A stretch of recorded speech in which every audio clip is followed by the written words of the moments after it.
এই মুহূৰ্তত দৈনিক ট্ৰেইনিঙৰ দৰ্শকসকলক দিব ওলাইছে এটা বিগ ব্ৰেকিং নিউজ। ঋণৰ বোজা মাৰিবলৈ ৰাজ্য চৰকাৰৰ নতুন কৌশল আৰম্ভ। গাঁৱক নগৰ কৰি হিমন্ত চৰকাৰে জাপিব খাজনাৰ বোজা। পুনৰ জনাইছোঁ, হিমন্ত বিশ্ব শৰ্মা চৰকাৰৰ এটা গুৰুত্বপূৰ্ণ ঘোষণা। 19খন জিলাৰ 47টা অঞ্চলক গাঁৱৰ পৰা নগৰ কৰাৰ প্ৰস্তাৱ ৰাজস্ব বিভাগৰ। ধুবুৰীৰ 3টাকৈ স্থান নগৰ ৰূপে ঘোষণা হৈছে ইতিমধ্যে। ইয়াৰ লগতে নগাঁৱৰ 3টা, মৰিগাঁৱৰ 2টাকৈ স্থান নগৰ ৰূপে ঘোষণা কৰা হৈছে। এতিয়াৰে পৰা নগৰ হ'ব ছাগলীয়া, আগমনী আৰু তামাৰঘাট। পুনৰ জনাইছোঁ, দক্ষিণ শালমৰাৰ হাট শিঙিমাৰী নগৰ ৰূপে ঘোষণা ৰাজ্য চৰকাৰৰ। ৰাজ্য চৰকাৰৰ এটা গুৰুত্বপূৰ্ণ ঘোষণা। ধুবুৰী আৰু দক্ষিণ শালমৰাৰ 4টা স্থান নগৰ ৰূপে ঘোষণা ৰাজ্যপালৰ।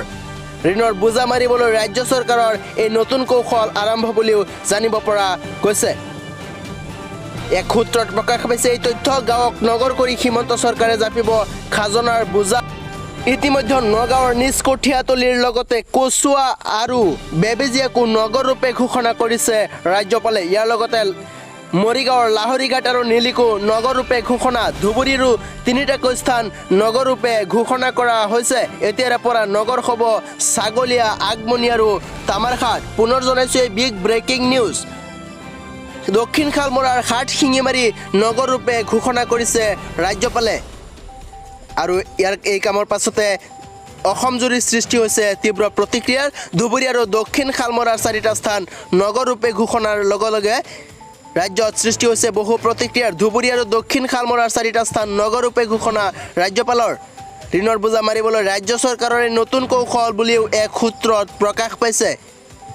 ঋণৰ বোজা মাৰিবলৈ ৰাজ্য চৰকাৰৰ হাতত ধন নোখোৱাৰ বাবেই এই ব্যৱস্থা। গাঁৱক নগৰ কৰি হিমন্ত চৰকাৰে জাপিব খাজনাৰ অধিক বোজা।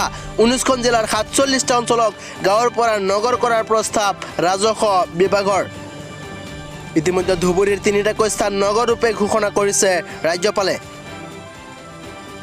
পুনৰবাৰ জনাইছোঁ, এই বিগ ব্ৰেকিং নিউজ। এটা ডাঙৰ খবৰ। এতিয়াৰে পৰা নগৰ হ'ব ছাগলীয়া, আগমনী